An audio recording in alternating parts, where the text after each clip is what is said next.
ஓம் சாந்தி. பாபாவின் நினைவோடு 3/2/2026 முரளியின் சாரத்தை பார்க்கலாம். பாபா கேள்வி கேட்குறாங்க, எந்த சிந்தனை வந்தால் முயற்சியில் விழுந்து விடுவீர்கள்? இறை சேவகர்களாகிய குழந்தைகள் என்ன சேவை செய்தபடி இருப்பார்கள்னு பாபா கேட்குறாங்க. பதில், இன்னும் நேரம் இருக்கின்றது, பிறகு முயற்சி செய்து கொள்ளுவோம் என பல குழந்தைகள் நினைக்கின்றனர். ஆனால் மரணத்திற்கு நியமம் கிடையாது. நாளை நாளை என சொன்னபடியே இறந்து போவீர்கள். ஆகையினால் இன்னும் பல வருடங்கள் இருக்கின்றன, பின்னால் தீவிர முயற்சி செய்து கொள்ளலாம் என புரிந்து கொள்ளாதீர்கள். இந்த சிந்தனை மேலும் கீழே விழ வைத்துவிடும். முடிந்தவரை நினைவில் இருப்பதற்கான முயற்சி செய்து ஸ்ரீமத் படி தனது நன்மையை செய்தபடி இருங்கள். ஆன்மீக இறை சேவகர்களாக இருக்கும் குழந்தைகள் ஆத்மாக்களை மீட்கக்கூடிய, தூய்மை இழந்தவர்களை தூய்மையானவர்களாக ஆக்கக்கூடிய சேவையை செய்தபடி இருப்பார்கள்னு பாபா சொல்லியிருக்காங்க. நெக்ஸ்ட், மனிதர்களுக்கு பகவானின் அறிமுகத்தை எப்படி கொடுக்க வேண்டும் என்று பாபா கூறுவது என்ன? பாபா சொல்றாங்க, வீடுகள் தோறும் செய்தி கொடுக்க வேண்டும். பகவான் வந்துள்ளார் என நேரடியாக சொல்லக்கூடாது, மிகவும் யுக்தியுடன் புரிய வைக்க வேண்டும். அவர் தந்தை அல்லவா என சொல்லுங்கள். ஒருவர் லௌகீக தந்தை, மற்றவர் பரலௌகீக தந்தை. துக்கத்தின் சமயத்தில் பரலௌகீக தந்தையை தான் நினைவு செய்கின்றனர். சுகதாமத்தில் யாரும் நினைவு செய்வதில்லை என்று புரிய வைக்கணும்னு பாபா சொல்லியிருக்காங்க. நெக்ஸ்ட், எது நடக்காத விஷயம் என்று பாபா கூறியிருப்பது என்ன? பாபா சொல்றாங்க, இது உருவாக்கப்பட்ட விளையாட்டாகும். யாருடைய நடிப்பு கடைசி காலத்தில் இருக்குமோ, 2 முதல் 4 பிறவிகள் வரை எடுப்பார்களோ அவர்கள் கண்டிப்பாக மற்ற சமயத்தில் அமைதியில் சாந்தி தாமத்தில் இருப்பார்கள். மற்றபடி நாடகத்தின் விளையாட்டிலிருந்தே வெளியேறி விடுவார்கள் என்பது நடக்காத விஷயம். விளையாட்டில் அனைவருமே வரவேண்டி இருக்கும். 1-2 பிறவிகள் கிடைக்கும். ஆக மற்ற சமயத்தில் மோட்சத்தில், அதாவது முக்தியில் இருப்பது போல்தான். ஆத்மா நடிகனாக உள்ளது இல்லையா? ஒரு ஆத்மாவுக்கு உயர்ந்த நடிப்பு கிடைத்திருக்கின்றது, ஒருவருக்கு குறைவானது கிடைத்திருக்கும்னு பாபா சொல்றாங்க. நெக்ஸ்ட், 7 நாட்கள் புரிந்து கொண்டாலும் எதுவும் புரிந்து கொள்வதில்லை என்று பாபா கூறியிருப்பது என்ன? பாபா சொல்றாங்க, தூய்மை அடைந்து புரிந்து கொள்ளும் போதுதான் புத்தியில் பதியும். நல்ல விதமாக புரிந்து கொள்வதற்காகவே 7 நாட்களின் வட்டி ஆகும். பாகவதம் முதலானவற்றிற்கும் கூட 7 நாட்கள் வைக்கின்றனர். இங்கும் கூட புரிய வருகின்றது, குறைந்தபட்சம் 7 நாட்கள் இல்லாமல் யாரும் புரிந்து கொள்ள முடியாது. ஒரு சிலரோ நன்றாக புரிந்து கொள்ளுகின்றனர். ஒரு சிலர் 7 நாட்கள் புரிந்து கொண்டாலும் எதுவும் புரிந்து கொள்வதே இல்லை, புத்தியில் பதிவதே இல்லை.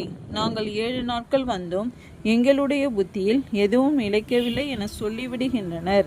உயர் பதவி பெறப்போவது இல்லை என்றால் புத்தியில் நிலைக்காது. ஆனாலும் கூட நல்லது, அவர்களுக்கு நன்மை ஏற்பட்டு விட்டது இல்லையா? பிரஜைகள் இப்படிதான் உருவாகின்றனர்.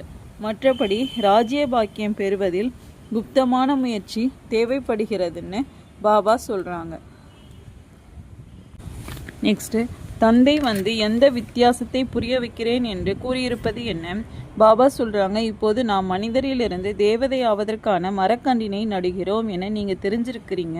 இது தெய்வீக மரத்தின் கன்று. அவர்கள் பிறகு அந்த மரக்கன்றுகளை நட்டபடி இருக்கின்றனர். தந்தை வித்தியாசத்தை புரிய வைக்கிறார். தந்தை லௌகீக மலர்களின் நாட்டினை நடுகிறார். அவர்களோ காட்டு மரக்கன்றுகளை நட்டு கொண்டு இருக்கின்றனர். நீங்கள் காட்டவும் செய்கிறீர்கள்னு பாபா சொல்றாங்க. நெக்ஸ்ட், பல பிரிவுகள் இருக்கும் பொழுது எப்படி குழப்பங்கள் சச்சரவுகள் ஏற்படுகின்றது என்று பாபா கூறியிருப்பது என்ன? பாபா சொல்றாங்க, தந்தை மிகவும் நல்ல விஷயத்தை சொல்றாரு.